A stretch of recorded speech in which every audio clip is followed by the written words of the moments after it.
On n'est plus en monarchie, enfin c'est ridicule. Oui, mais quand on voit par exemple, allez, on va me donner un exemple. Dysfonctionnement de la justice des mineurs sont connus, hein. Mineurs multirécidivistes, trop peu sanctionnés, trop tardivement, et laissés dans la nature entre deux délits. Hein. On va en parler avec Pierre Marissef, des spirales délinquantes que rien ne vient en pérembe. Hein. On prend la césure, on appelle ça la césure. Donc la loi Attal visait à corriger certains d'entre eux à la marge. Eh bien, par sa décision rendue cette semaine, le Conseil constitutionnel vient d'empêcher toute évolution significative dans ce problème de la justice des mineurs et des sanctions, en censurant les articles 4, 5, 7, 12, 15, ainsi qu'en partie l'article 6 de la loi Attal visant à durcir la justice des mineurs. Alors voilà, il ne faut pas durcir la justice des mineurs, il ne faut pas s'en occuper. Pierre Marissef, bonjour. Bonjour André Berkoff, bonjour à tous. Vous êtes directeur de l'Institut pour la justice, on vous reçoit toujours avec plaisir. Mais dites-moi, qu'est-ce qui se passe en ce moment? On l'a vu pour les zones à faible émission. Vous savez très bien que l'Assemblée a voté, enfin, à la suite d'un formidable salmigondi labyrinthique, a voté effectivement le retrait du texte, et en fait le texte a été voté avec la suppression des ZFE. Reste le Conseil constitutionnel qui tranchera en dernier. Alors, qu'est-ce qui se passe? En fait, il faut expliquer aux auditeurs quel est le rôle du Conseil constitutionnel et comment, je ne dirais pas qu'il y a une dérive, mais les effets ont l'air d'aller beaucoup plus loin que la définition. Alors, en fait, je vous fais un tout petit peu d'histoire. Dans l'Ancien Régime, il y avait ce qu'on appelait les parlements. Le Parlement de Paris, qui étaient des juges, qui étaient des tribunaux, qui avaient au fur et à mesure du temps cristallisé beaucoup de critiques, parce qu'ils prenaient des décisions sorties de nulle part et ils empêchaient le roi de réformer le pays comme il le souhaitait. En fait, le Parlement validait ou non les décisions que prenait le roi, et si le roi voulait passer outre, il fallait qu'il utilise une procédure extraordinaire. Bref, donc en 1789, les parlements réussissent avec les révolutionnaires à faire tomber le roi, mais les révolutionnaires savent tout de suite que les juges doivent être la bouche de la loi, parce que sinon on ne va réussir à rien faire. Et dans les cahiers de doléances que donnaient les Français au moment de la Révolution française, on parlait des parlements tout le temps. Il y avait même un dicton, c'était méfiez-vous de la partialité des parlements. Enfin bref. Donc en 1789, quand on recrée la République française, quand on crée la République française, on décide d'avoir un modèle légicentré. Donc il n'y a pas de juges, les juges ne décident de rien, c'est le Parlement, ce sont les citoyens qui élisent des membres, qui vont décider de comment les représentants élus du peuple. Exactement, et donc indirectement, ce sont les citoyens qui décident de comment on vit, quelles sont les règles en France. Et donc c'était une longue tradition, et en 1958, au moment de la 5e République, on n'avait jamais eu de Cour suprême, on n'avait jamais eu de Conseil constitutionnel comme l'ont et l'avaient déjà les pays anglo-saxons. Et Général de Gaulle, avec les constituants, disent oui, on va créer une Cour constitutionnelle, mais on veut vraiment avoir qu'elle ait un rôle réduit. C'est-à-dire qu'elle contrôlera les lois qui seront votées, mais elle contrôlera uniquement au regard d'un texte, puisque les juges, si vous prenez par exemple un juge pénal, il va prendre le code pénal et il va comparer le code pénal à la situation qu'on lui propose, et il va dire voilà ce que dit le code pénal dans cette situation.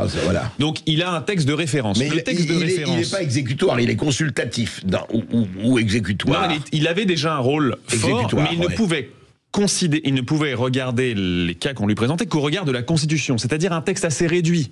Et il devait trouver dans la Constitution les justifications qui lui permettaient de prendre la décision qu'il voulait prendre. D'accord. Mais au fur et à mesure du temps, donc ça c'était la vision du général de Gaulle. Mais dès que le général de Gaulle est mort, dès qu'il a quitté le pouvoir et qu'il est mort l'année suivante, le Conseil constitutionnel a décidé de prendre ses aises. Il y a une décision par laquelle il dit non, moi je ne juge pas. C'est 1971, je crois. Décision liberté d'association. Je ne juge pas au regard de la Constitution de la 5e République, ce qui était pourtant ce qui était prévu et ce qui était dans l'esprit des Français quand ils ont voté par référendum la Constitution de la 5e République. Il avait écrit le Conseil constitutionnel et il avait son rôle. Il dit je juge pas en fonction de la Constitution, je juge en fonction de quoi? D'autres textes. Alors il rajoute 2-3 autres textes. Il rajoute le préambule de la 4e République, il rajoute la Déclaration des droits de l'homme et du citoyen, etc., qui sont des principes qui n'étaient pas des textes juridiques très posés. Ce sont des principes éthiques philosophiques, pas des principes juridiques. Parce que tout le problème du droit, c'est que quand le droit est trop flou, c'est la porte ouverte à la tyrannie de celui qui a le pouvoir.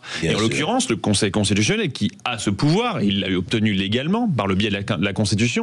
Mais qui a voté pour ça? Les parlementaires ont voté pour l'extension des droits du Conseil constitutionnel ou pas? Alors, ils l'ont voté postérieurement. Mais cette décision-là, liberté d'association, il décide tout seul. Il dit tout seul, j'ai je ne vote pas uniquement en fonction de la Constitution de la 5e, mais je vote en fonction de ces autres textes que je vous ai cités. Il le décide tout seul. Au fur et à mesure du temps, les parlementaires ont aussi fait la bêtise de donner plus de pouvoir au Conseil constitutionnel. Ça, c'est un fait. Mais il a commencé ce travail-là tout seul. D'accord. Et en prenant donc des textes de plus en plus fous, il a même inventé les principes fondamentaux reconnus par les lois de la République française. Alors ça, qu'est-ce que ça veut dire tout concrètement? C'est un nouveau texte, mais ça, c'est un nouveau texte créé comme ça. C'est un texte qu'il crée, mais alors attendez-vous, parce que c'est même pas un texte au sens formel, ce sont des principes qui considèrent que les lois de la République, dans les autres constitutions auparavant, pourquoi pas même l'Ancien Régime, on pourrait pratiquement remonter là pour lui donner encore plus de liberté.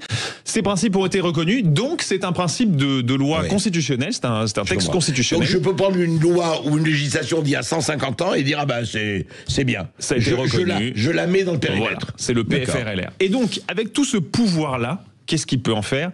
Il peut casser ou non, donc censurer, dans le terme technique, tous les textes qu'il veut, tous les textes qui lui sont soumis. Et le problème, c'est qu'à la base, les textes qui lui étaient soumis, c'était uniquement les nouvelles lois votées, ce qui est déjà pas mal, mais on a rajouté, avec notamment la question prioritaire de constitutionnalité par le président Nicolas Sarkozy, on a fait une grande réforme constitutionnelle pour ça. Maintenant, n'importe qui, au cours de n'importe quel procès, vous avez un procès demain, vous pouvez dire « Ah mais attendez, regardez, là il y a un texte qui s'applique, mais moi je considère qu'il est contraire à la Constitution, ce texte. » Alors oui, certes, il a 150 ans, mais il est contraire à la Constitution. Alors vous faites une QPC, une question prioritaire de constitutionnalité, elle a un certain nombre de filtres, et le Conseil constitutionnel peut ensuite, s'il le décide, il peut dire « Bah écoutez, vous avez raison, c'est contraire à la Constitution, ou cette loi qui a 150 ans, qui a été appliquée depuis 150 ans, je la vire, je la supprime tout simplement. » Et donc le problème d'aujourd'hui, c'est que vous l'avez dit pour les ZFE, on l'a vu pour la loi sur la justice des mineurs. Parce que la loi sur la justice des mineurs, c'était un texte déjà extrêmement faible, qui n'avait que 4 ou 5 mesures un peu on avait enlevé toutes les mesures un peu dures. Exactement. Mais alors ça veut dire que je vous écoute, Pierre Maïsef, ça veut dire qu'aujourd'hui, les législateurs votent une loi.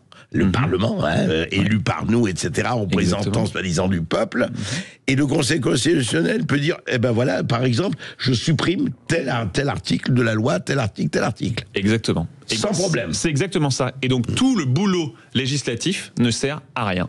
Et là, en l'occurrence, sur la justice des mineurs, on avait une mesure un petit peu plus dure, mais très symbolique, qui était celle de à partir de 16 ans, en gros, vous pouvez encourir les peines prévues pour les adultes, sachant que les peines encourues, personne ne les atteint jamais, donc ça ne changeait absolument rien sur le fond concrètement. Mais en l'occurrence, il y avait cette mesure-là qui a été prévue par la loi Attal. Eh bien, le Conseil constitutionnel a dit non. Contraire à la Constitution, donc tout le travail que vous avez fait, tous les débats parlementaires, toutes les discussions, tous les sondages qu'il y a eu, ça ne sert à rien, je censure.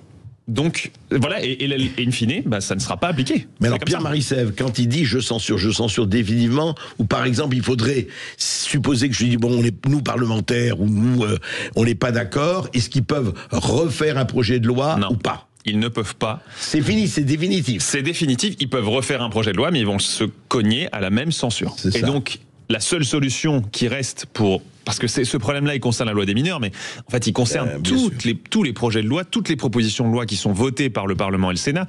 La quasi-totalité vont avoir certaines de leurs mesures qui seront retoquées. Donc ce problème est extrêmement large, et donc la seule solution qui reste maintenant pour lutter contre l'ensemble du phénomène dont je vous parle, c'est de réformer la Constitution et de rappeler textuellement, concrètement, dans la Constitution, le Conseil constitutionnel ne juge qu'au regard de la Constitution de la Ve République, point barre. Mais attendez, alors vous, personnellement, je parle aux citoyens et pas seulement au président, au directeur de l'Institut pour la justice, est-ce que le Conseil constitutionnel, vu ce qui se passe en ce moment, doit exister, doit être réformé, pas seulement réformé, ça c'est revenir au texte de la Ve République du général de Gaulle, mais doit être supprimé? Moi, je ne pense pas qu'il doit être supprimé. En fait, ça peut avoir un sens, ça avait un sens au début, à partir du moment où il juge de la conformité à un texte précis. On le remet dans son périmètre original. Exactement, exactement. Il suffit, c'est une question de périmètre. Il est sorti de son périmètre, sorti de son lit, selon une expression à la mode chez les juristes, mais il est sorti de son lit. Maintenant, il prend tous les pouvoirs et en fait, il pioche au sein d'un espèce de bol de valeurs très flou, de textes juridiques beaucoup plus philosophique que juridique, très flou, pour prendre les décisions qu'il veut. Et c'est toujours dans le même sens, c'est-à-dire pas décision sécuritaire, on n'a pas le droit de toutes les décisions, les lois un petit peu sécuritaires, on les vire. pour limiter l'immigration, on les vire, etc., etc. C'est toujours dans le même sens. Il prend les décisions qu'il veut en utilisant un droit extrêmement flou. Et rappelons effectivement, c'est important, parce que par rapport à la Cour suprême américaine, le Conseil constitutionnel n'est pas constitué de juges qui disent le droit. Parce qu'au départ, c'est ça. Ils doivent dire le droit, au sens le plus strict du terme. Or, c'est pas le cas. En fait, tout le problème, c'est qu'ils font de la philosophie, de la politique, ils ne font pas du droit. C'est qu'ils n'agissent pas comme des juristes. D'ailleurs, Richard Ferrand, le président du Conseil constitutionnel, n'est pas un juriste. On avait les anciens présidents de la République qui étaient membres de droit. Alors, ils n'y vont pas, ils n'y siègent pas, de fait. Non, c'est vrai. Mais qui est là? Alain Juppé est toujours là. Alain Juppé y est.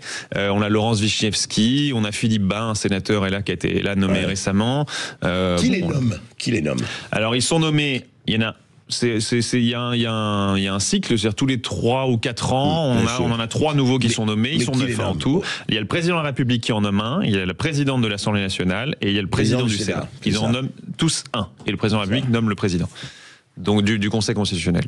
En fait, on peut dire aujourd'hui, tout se passe comme si, en tout cas, Pierre-Marie Sèvres, c'est que le véritable Parlement, enfin je veux dire celui qui décide, c'est le Conseil constitutionnel. Absolument. Et pas l'Assemblée nationale ou le Sénat. C'est exactement ça. C'est ça.